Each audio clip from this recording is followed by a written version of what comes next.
this at all. Like many Brits, my first taste of America was being taken to Disney World as a kid. 20 years on, I want to get a real taste of a country that's fascinated me ever since. Don't laugh at me, Faye. And the only way I know how is by cooking. Look at that. Tasting. What's it like, Viagra? And getting stuck into everything stateside. It's a bit more exciting than the Norfolk Broads. Raw and uncut, and without a guidebook. Oh, wow. This is like a trophy cabinet of all your dinners. Well, this too, but... I'll be on a one-man food quest. To be reborn in the US of A. This ain't the America I've ever seen. My first stop, New York, and I'm heading for uncharted territory. I'm going to an illegal restaurant today. Yeah, it kind of feels like 007. Don't film the location. In search of the hottest tastes in town. From the freshest immigrants. For better. 35 double D. She's definitely coming. We want some cake, brother. And for worse. So you work in the day, and then at night time you feed how many people that are homeless? 78. What a man. There's not many of him around.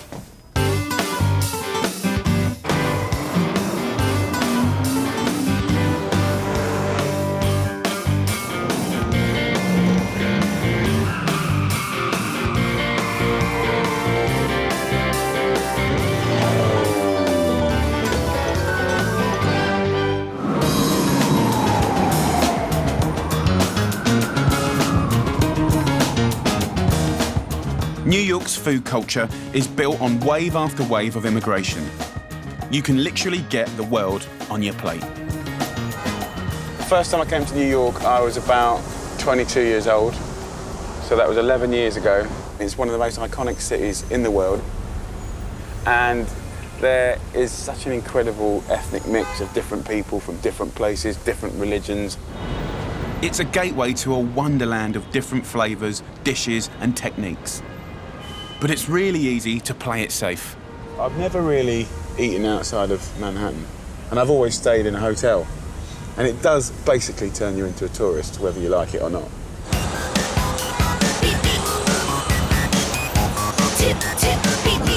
I want to experience the immigrant food that this city is founded on, so I'm avoiding all the fancy hotels, cocktail bars, and I'm getting my own apartment. Hi, darling. I'm heading to the neighbourhood restaurants and into people's homes, where for a change, I can be just another face in the crowd. I'd never be out doing anything naughty, would I?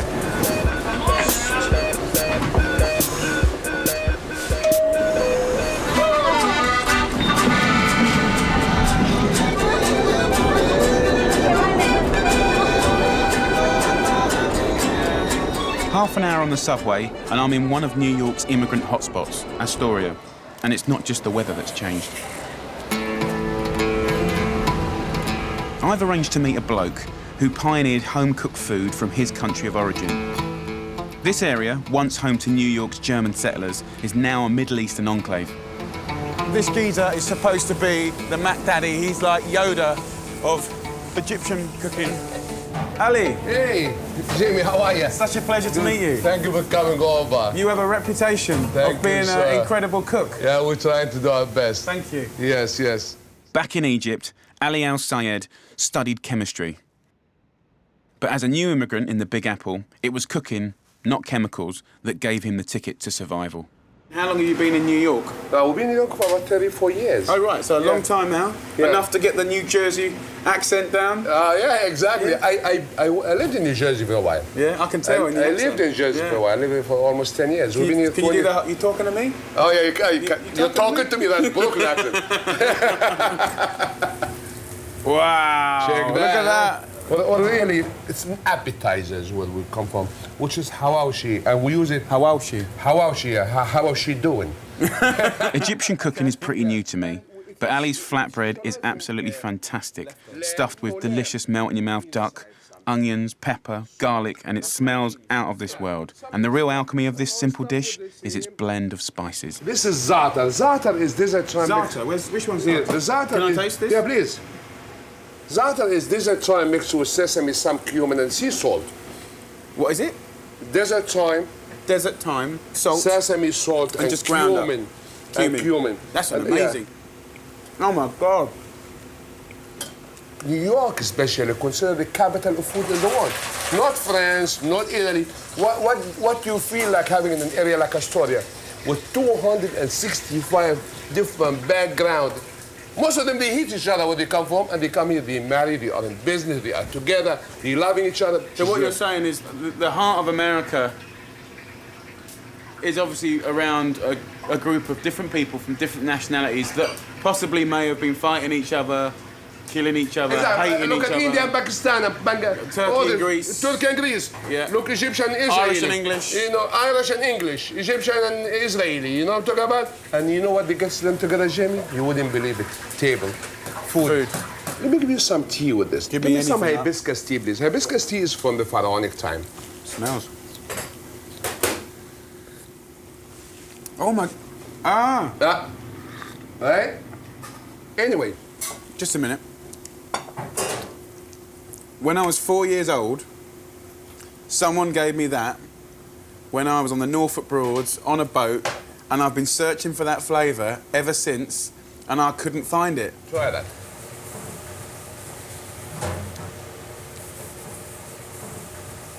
That is a great soup. Okay, look at the colors. It's got an element of minestrone about it, hasn't it? I love how Europeans manipulate things and say, like, Italian. What is Italian cuisine? Because it was a civilization when the Roman had no underwear. See, look. Who said he was competitive, eh? When you compare Egyptian with the French and the Italian, I think it's degrading when you call us. No. I'm just joking, Jamie. Don't take it serious. Don't be English stuck up. Joke. We don't give a shit about it. You really did come through Brooklyn, didn't you? You talking to me? When in New York, do as the New Yorkers do. I'm going to have a go at my very own version of an Egyptian dish. First stop, Ali's local butcher. Here's the rabbit. It's all alive. Of course, so. I never expected to see. I never expected to see this Now we're in the talking middle of about Astoria in Queens. We're talking about fresh meat. There's 81 live slaughterhouses in New York City, and I can't believe that this one is only 4 miles from the Empire State Building. I would have never imagined to have seen this like a mile away from the hotels I've been staying in for 10, 15 years. This is proper old school. You want a cut or you want a whole? Whole, please. Limpio e intero, okay? Wow, this is my first time in a halal slaughterhouse, but the locals really do get their meat here. This is a goat. A goat. Large goat. So one the lamb. Goat and lamb. That's the stomach and the intestines in there. And then got the feet and the head there. And then a couple of stray turkeys. I think, you know, I think this would appear quite crude because people never see where their meat comes from in a lot of culture. So Look at this, almost done. now it looks like meat all of a sudden. Thank you. Let's go. Now it's time for my first go at Egyptian cooking, New York styling.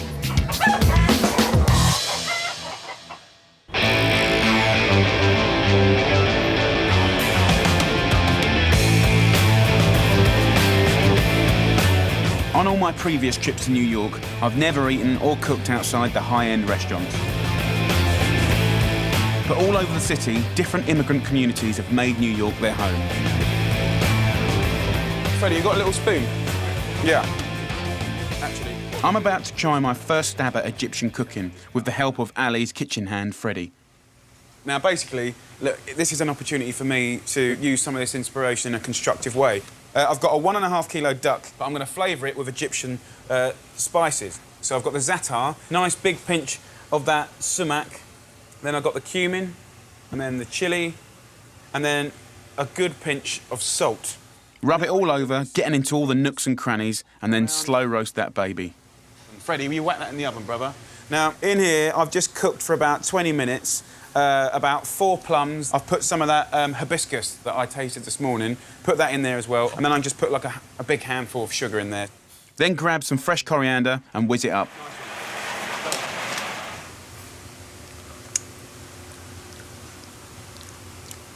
More lime, brother. For a tasty garnish, finely slice some onion and some radish and give it a hit of salt and a good squeeze of lime. And the thing about acid and salt is it starts to cook things, OK? So that really harsh, oniony that onion breath thing goes. Freddie, can you get my duck out for me, brother? So have a look at this. This is what happens after about 2.5 hours.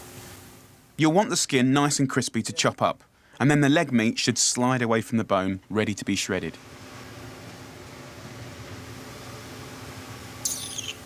I can feel this. This is what I'm like at home. This is what my wife's got to put up with. At this moment, she's talking to me, going, oh, the kids tomorrow, you've got to pick them up from stagecoach and take them to ballet. And I'm going, oh, it's got to be a bit crispier. And I don't hear a word she's saying. Will you listen to me? Oh, OK. Now, I never use iceberg for nothing, but it's actually quite good as a receptacle to eat from. It's quite crunchy. Smear the leaf with a dollop of that sweet plum sauce. Crispy. Add the shredded meat and a bit of that crispy skin. Then add the onion and radish mix. And then sex it up with a little bit of pomegranates, some mint, coriander, squeeze of lime. Delicious. The whole point of it is you pick it up, you get it, and then you roll it up like this. And then you eat it. Delicious. Really good, really lively, very fresh. I hope Ali liked it. Right. Yeah, I'm hungry. Yeah, come on! I've named the dish Ida Mañana, which means a handful of Ali. Does that sound rude?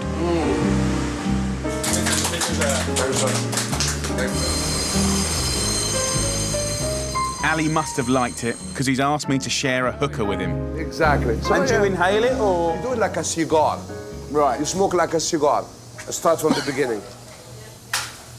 Right? It's cool, huh? Yeah, it's lovely. I mean, that's what life's all about, really, isn't it, at the end of the day? That's what New York. Things. Yeah, New York, New York.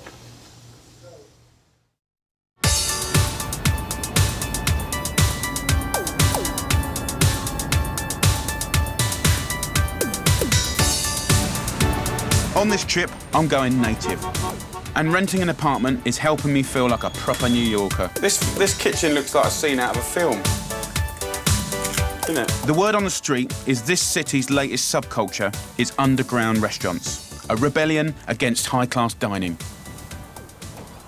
I'm going to an illegal restaurant today, which is really quite exciting. So I've got an address. They know I'm coming. They know you lot are coming. And they're like, look, you know, keep it to close. Oh, I love it. It's so exciting. So I'm like, yeah, it kind of feels like a bit 007. The address is just east of Ali's neighbourhood, in New York's Peruvian hub, Jackson Heights. It's quite interesting, like, you know, obviously you can see all the nationalities of faces have changed. All the shops have changed. I don't know what this looks like. It really doesn't feel like New York. I hope my map reading skills are up to scratch, because my Spanish only stretches to beer and train ticket. That looks like a dive. It's got barbed wire on it. Why the hell has it got barbed wire on it? Gordon Bennett. I've been to some restaurants, but I never quite been to one like that.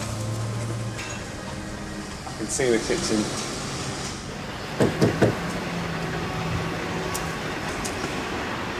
Hey, how you doing? Is this the Peruvian place to eat? Yeah. Do I come in here? Yeah? Thank you. Hello. Look what we got here. Really exciting.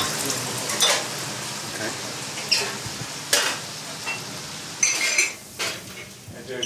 Do you mind if I join you? Sure. So this is pretty cool. I've never done nothing like this before. What's she got? A little plate of nuts and stuff? That's fried corn. So are you Peruvian? Yes. Yeah. And how do you find out about this place? because my friend, she works around here, and I like it. Yeah, it looks good. So what, is this a family that run this place? Mm-hmm. Is this a house? This is a house. I think they Right, live... so they live upstairs? I think so. So this would be normally their front room? This would be their front room. It's completely bonkers. So when they say it's an illegal restaurant, illegal is in not registered, off, doesn't exist as far as... Off the grid, yeah. Definitely. You know, the Department of Health, which is the New York City They agency, just close it in a is... second. Yeah, they would never allow this. Yeah, I love it. It's like the underdog. Ceviche mixto. Oh my God. Thank you. They've brought me the house special, a Peruvian national treasure, ceviche. Oh my God, your octopus, prawns, some white fish. Ceviche's kind of like sushi. It requires the freshest fish, except it's cooked, not by heat, but with the natural acid of citrus fruit. Excellent flavour. I just love the whole fact that this place exists. It's like humans' relentless ability to have mum and dad's food somewhere, anywhere. Brilliant. Who would have thought this stuff was in New York?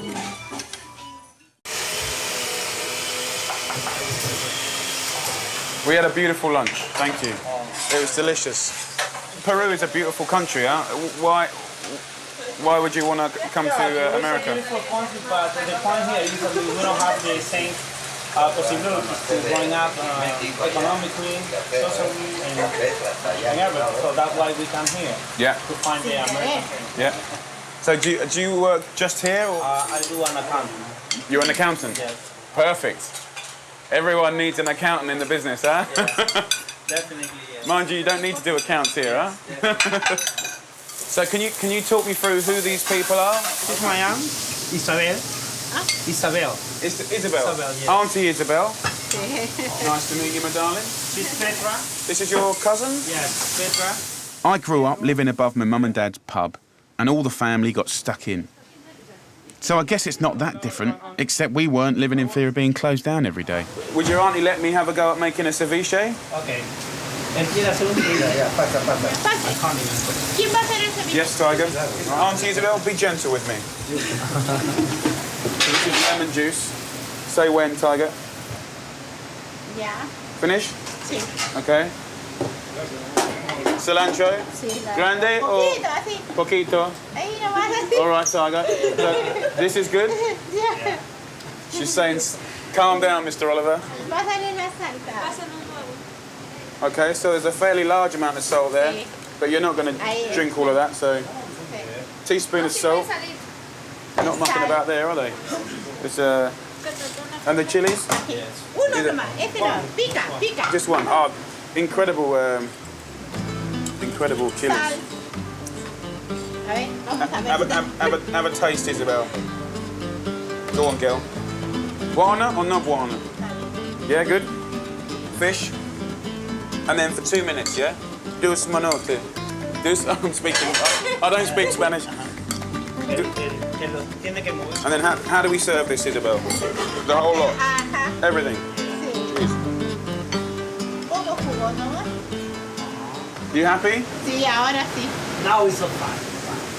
Oh man, so exciting. Proper Peruvian food, delicious. I will definitely come back here. It's getting freezing now. Daytime restaurant in someone's house. Brilliant. It's grounding, humbling. The last restaurant that I fitted out cost £1 million. You know, nice bogs, nice floorboards, nice windows, nice etching, nice printing, nice branding. You know, look. It's the grubbiest little. It looks like in Louisiana after a hurricane. I mean, like, you know, the place is not smart, but all the value is on the plate. Where did he come from? Sorry. That's all right. Yeah. Very cool. What next? Don't film the location. Break it down. I'm heading even further into New York's most multicultural borough, Queens, where it's not just the restaurants that are unlicensed. It's home to many of the city's illegal immigrants, and I'm meeting a Colombian who's offering a taste of home and a lifeline to those who are new to the city. Hello? George? Yes? Hey, Jean. Jamie. How are you doing, man? Coming inside. Nice to meet you. Nice to meet you too. How's everything? Yeah, good, good. Good. Lovely to meet you. I'm just trying to do the pipe, so you can give me a hand to Yeah, pull of it, course. Yeah, inspect no it. worries. Let me just take my jacket off. What are you doing? How can I help? Can you help me to peel this Yeah, of sweet course. potatoes, please? Absolutely. Because Every day for the last 4 years, George and his mum have cooked for homeless illegal immigrants for free. What kind of food do you cook for these homeless people every day? there's more this Spanish food, Colombian food. Comfort food from home? And yeah, most Yeah. of it is Colombian stuff. George left Colombia when he was just 17 to join his mum, who was already working here as a cleaner, sending her wages home. When you first came to America, were you illegal or illegal? I was illegal. I was Right. illegal, yes. How did you get here then?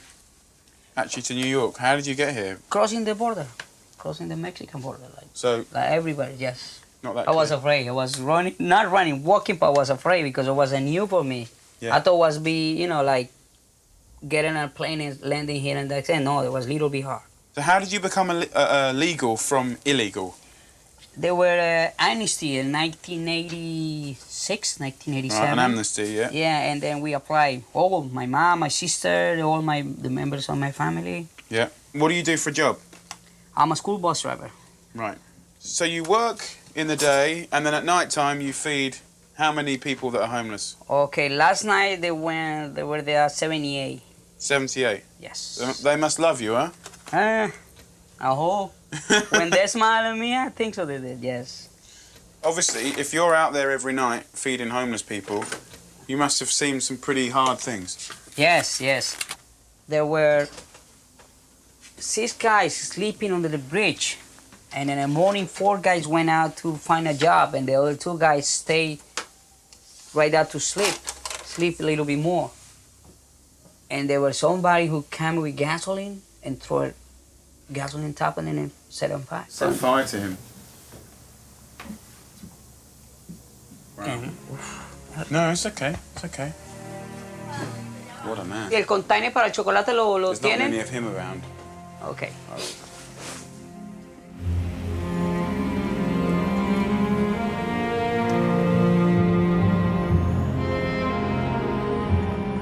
Every single night at 9 o'clock, George drives half an hour to Jackson Heights. The illegal immigrants wait here, touting for casual work. This will be their one meal of the day. All these people here are waiting for you? Yes. Right behind this. I bet they look pleased when they see you. Can I show this light on or no? Yeah.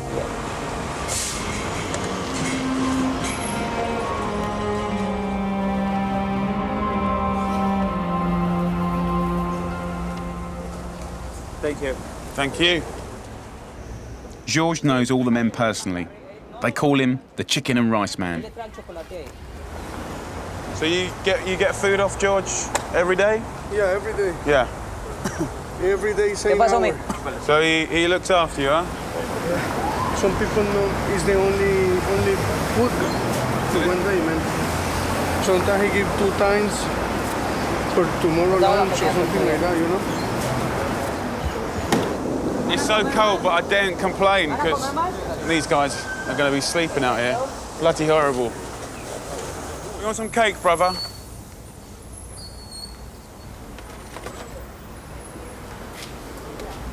That's it.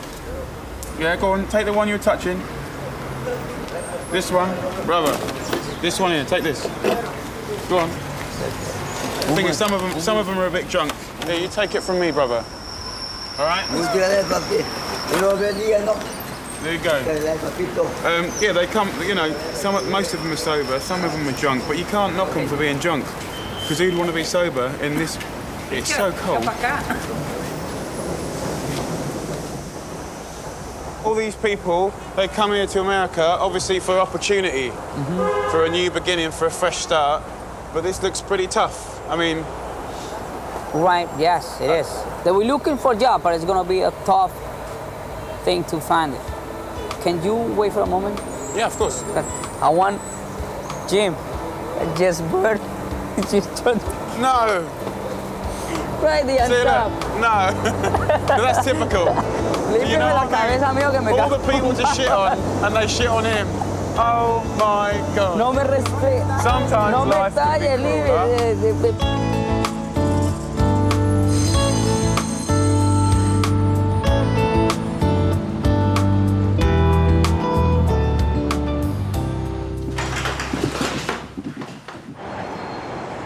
New York doesn't have any prisoners, that's for sure.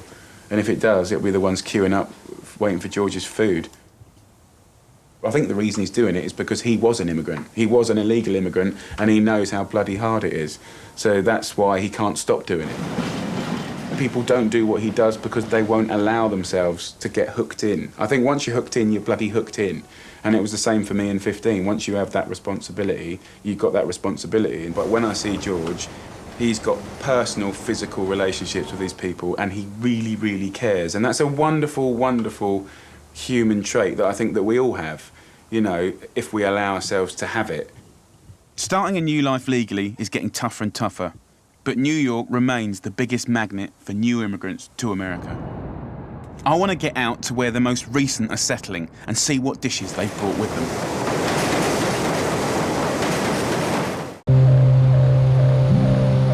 I'm in the Big Apple, and I'm beginning to get my head round this city that never sleeps in an entirely different way. Like the immigrant communities I've spent time in, I'm entering another unknown world. It's the latest arrival to the New York dining scene.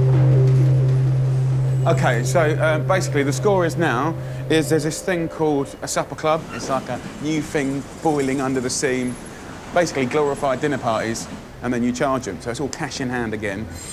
But I guess, you know, some people call them anti-restaurants, you know, because they're against the sort of restaurant scene, which obviously I'm in. I'm kind of thinking that if someone's invited you around their house for this guerrilla anti-restaurant food, then they must be out of bleeding cook. Right, this is it. Looks like a normal house. Looks like Ugly Betty's house.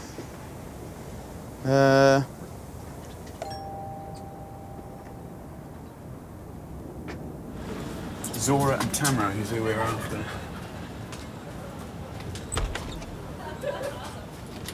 Hey. Hello. Hello. Zora and Tamara. Yeah. Zora, Tamara. What a pleasure. Nice Pleasure to meet you. to meet you. Thank you very much. Nice to meet you. Hey, we're glad to have you. Sorry I'm all wrapped up. No, not at all. Come on in. We're so sorry you had to be out. Thank you. Zora and Tamara run 2 underground supper clubs a month. Would you mind taking your shoes off? Not at all, no. Within minutes of posting their secret dinner dates online, they're sold out. Wow, how many people are here? I think we're like 16, 17 today. Oh, wow. So, yeah. And you put the... Yes, we have the our menu menu up tonight. here. Yeah, grab a glass. Hey, listen, and then you can... so you got glasses? These are like jam jars. Yeah. Did you marinate it and stuff? Yeah. I love it. Well, a little bit of Hello. How you doing? All right. Supper clubs are unlicensed, so these girls can't officially charge for food. If you're going to have, what, 3 courses? Dessert, drinks? It's $35 and a bottle of wine. Yeah. It's the typical donation. Yeah. So you bring a bottle of wine? Yeah. You bring your own wine, because it's illegal to sell booze. We would not be selling booze to people Listen, or I anything. think you've broken a few laws already. Well, you know. Let's not worry about it. I don't think so. I mean, really, we hate restaurants. Like, Tamara has worked in restaurants for fucking ever, and I worked in restaurants enough to realize, like, that's not really the kind of cooking I want to do. The problem with restaurants in New York is you get kicked out, like, as soon as you're done eating. And here, people can have relax and have a whole night, and there's so few places So to it do is, that in New in York. actual fact, an anti-restaurant? Yes, I would say. Zora and Tamara just break even, but there are some perks. Do anyone fall in love here? Have you been responsible for any conception of children? Well, we both hooked up. I know, we both got married in the course of these dinners. Yeah. Oh, really? So, Yeah, we did. Anyway. My husband, our third date, I brought him to a dinner in my Oh old my God! apartment. So He didn't know anti-restaurants has got you hitched. Yeah. I know a few people have gotten laid, but I don't think it went any further than that. But that's you know, good. that's cool. What a dessert! Chicken fried lamb chops. Take one and pass it down. Take one. Unlike restaurants, these chefs get to eat with their diners too, and the menu today is a homage to their Greek neighbourhood. For the main course, unbelievable crispy fried lamb chops with rosemary, alongside tender lamb shanks spiced up with cumin and saffron. Your first time? This is your second time. And how does this one look so far compared to your other one? What do you want? A lot less stuffy. So the other one was quite stuffy. Well, you can't talk to anybody before you enter or exit. And What? Yes. Like, really? This is a lot more sort of earthy and real and authentic. Yeah. I think. I was a bit cynical, but I totally get it. When you're in someone's home, it makes you act different.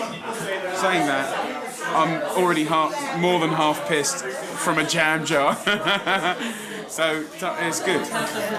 See you later. Thanks very much, all. See you guys. Take care.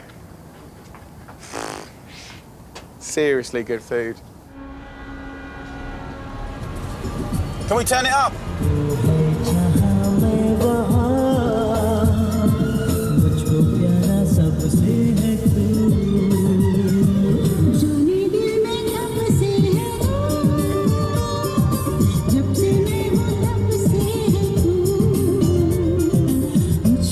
Yeah, I like that one. It's got good bass. It's very classic songs.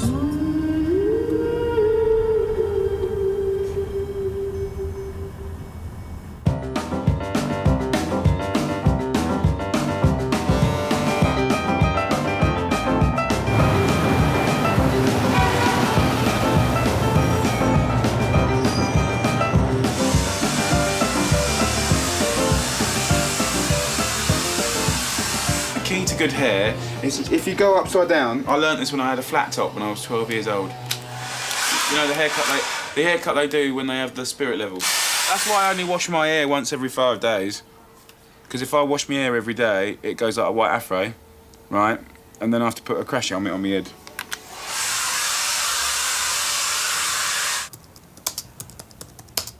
You know, the anti-restaurant supper club was basically come here, spend all night, put an anonymous amount of money in a hat or whatever at the back of the room, and be fed. And I just love it. And most importantly, like, serving some bloody tasty food. In the spirit of my underground adventure, I've decided to host my very own supper club. I am just submitting a blog to say, basically, I'm going to cook for 8 people in the New York area. Do they want to come round to the flat I'm in? It'd be quite nice to get a nice mixture of people around the table.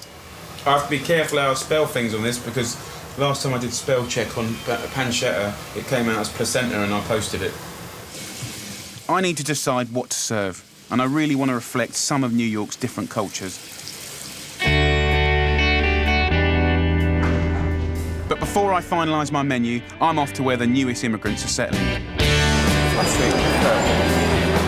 Flushing is at the end of the subway, on the outskirts of New York, near to the airport.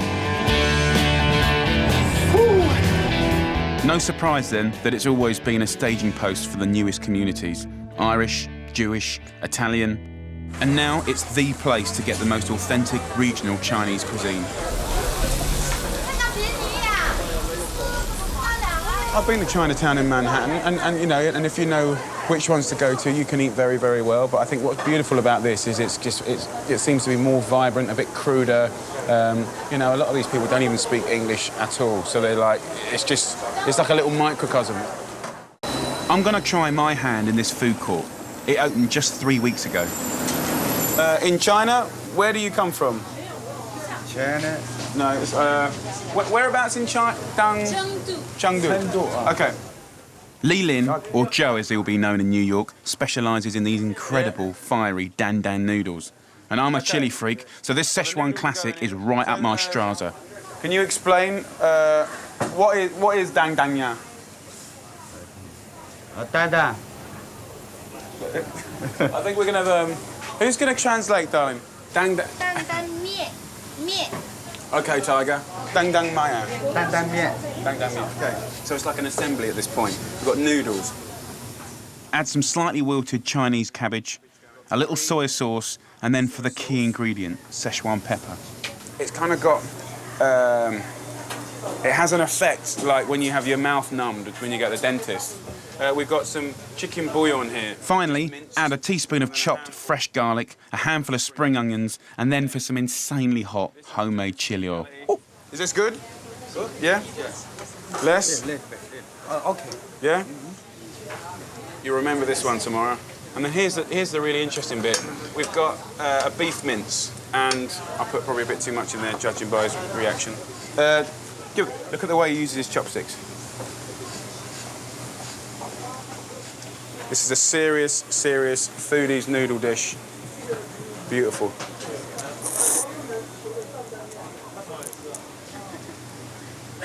Ooh! Ooh! Yeah! Oh! Oh, that is so good. Yeah, good? Dang dang maya. In the stall opposite, they're actually making the noodles from scratch. What do you call these noodles? In Chinese, it's 手擀面 means handmade. 手擀. Yeah, hand means show. Show. Show. 19-year-old Aki and her parents touched down in America just 3 months ago. What do you expect from your new life in New York? I think it's very challenging for us. My father have never been a cook. Oh, right. Yeah. What did your father do in China? A businessman. Do you think your mum would let me have a go at making the noodles? Okay. Yeah? Let me have a go, darling. She's like my mum. She's a control freak. So, mum, so like this? Very good. Very good. You are nature.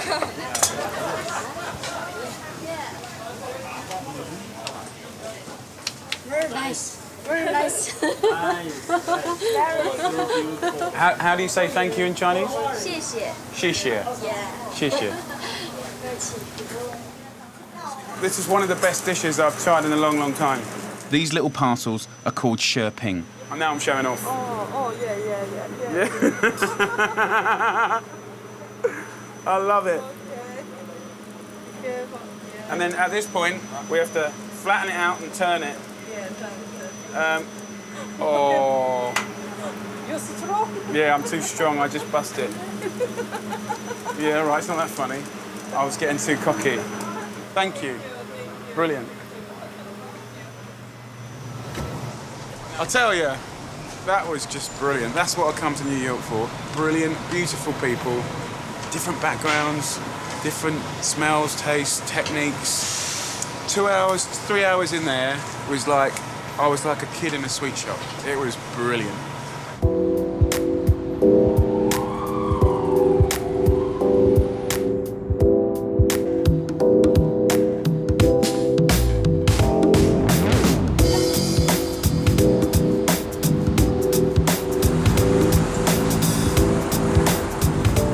Immigrants are a funny thing, isn't it? It can be looked at as a positive or a negative. Get those bloody foreigners out of our country. Post-war, you know, both of my granddads, probably like 90% of other granddads in Great Britain, not in a bitter, horrible way, were verbally quite racist. But one of those granddads was fifth generation Sudanese. Do you know what I mean? I'm sixth, which no one believes, because like Blondie, well, used to be Blondie. So, I mean, you know, I think the immigration thing's quite fascinating.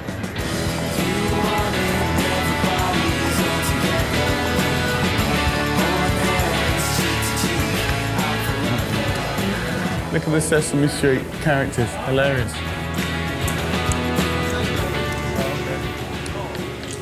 The menu I'm writing is a bit, it's a bit of a car crash, really. This is a little celebration of my trip. I think, you know, New York's actually helped me feel differently about immigration. And not that I was ever sort of anti-immigrants, but I don't know, I feel like I understand them a bit more. It's generally trying to escape with or for your family to have a safer, better life with more potential, really, for your kids. And I can really sympathise with that.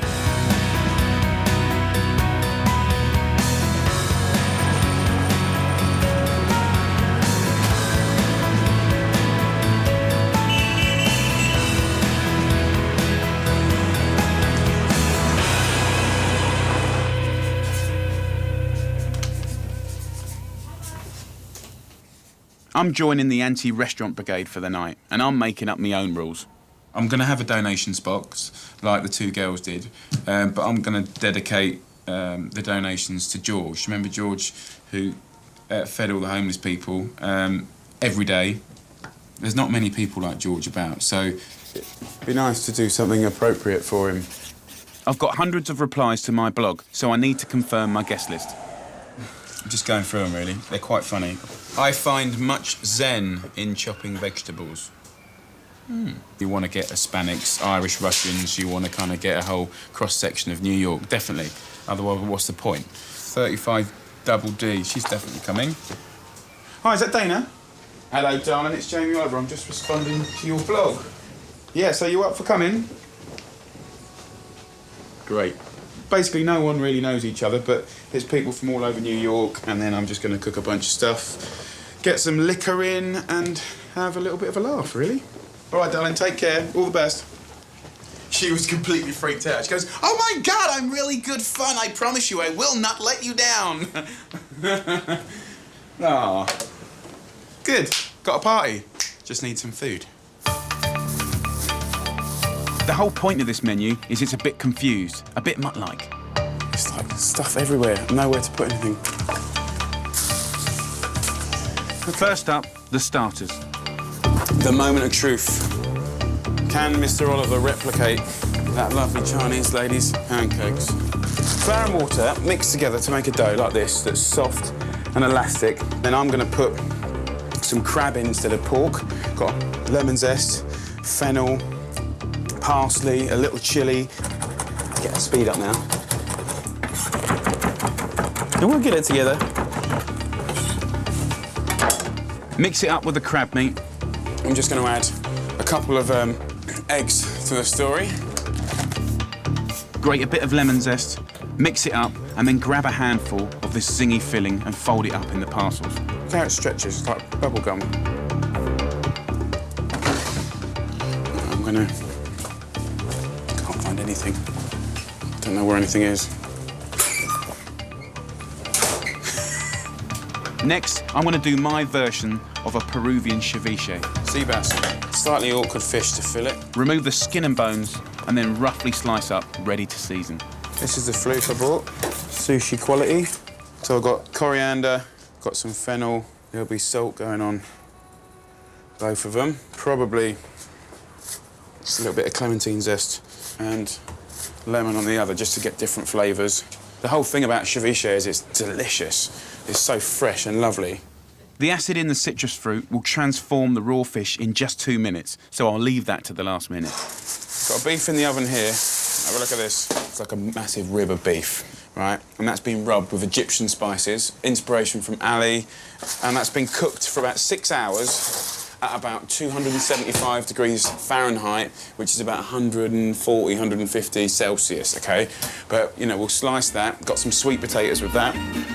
My starters and mains are all prepped. Now it's time for the hard part, sprucing myself up. Barney.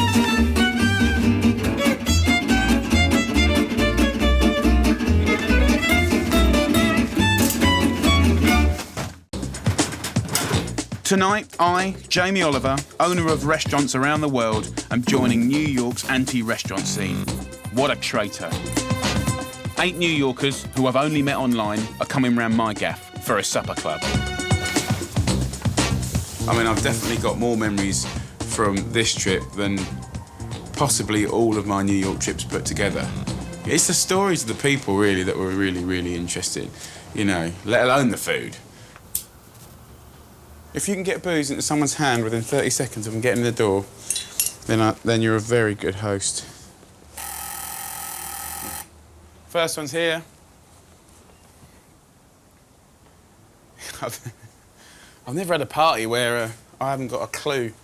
Right, so get the first glass ready. Let's get them all drunk. Linda, hello, darling. Come in. How are you? Pleasure. Excuse me, darling. Hello. How are you? Who are you then? I'm Carrie. Nice to meet you. Gwen. There you go, sweetheart. Thanks so much. 25 seconds. Wait for it. Hello. What do you want to drink? Red wine or white wine?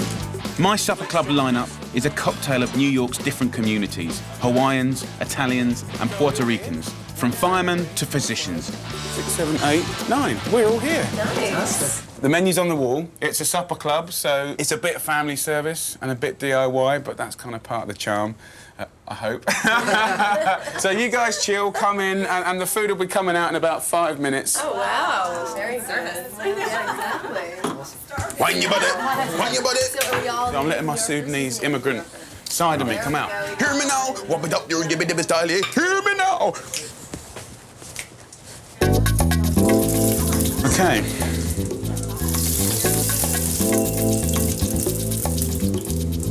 Anything else that we can do? Well, I'll tell you what, you can be my waitress if you want. I can do that. For starter, I'm going to serve my ceviche and my crab sherping topped with salsa. Cheers, and I hope you enjoy it. Yeah, man. So how many people around this table are like regular cooks in New Yorkers? So half of you, basically. And then you guys. There's so many good places in New York that you want to try. For the main event, I'm serving beef with Egyptian spices and a side of New York's classic mac and cheese, my style. Guys, I just want to mention something. This guy here is, I don't know if you saw on the menu, I mean, running it like a normal supper club. There's a pot at the end of the house and you make anonymous donations. But this guy here cooks for 85 homeless people every night, and I went with him and fed the people. And I thought it would be nice to dedicate tonight to him. And he's a kind of amazing guy. And I knew it was going to be sweet, but I didn't think it would upset me. What's his name? George. Colombian George. And bless him. I'm really glad that I came to New York because many people know New York, and hopefully, you know, maybe if people see what I've done, they might be less tempted to go for the usual. As soon as I get back to London, I want to know where my version of Ali is in Little Egypt. I want to know more about some of the things going on in my city. So, yeah, I think really good trip. It's a crazy, crazy city.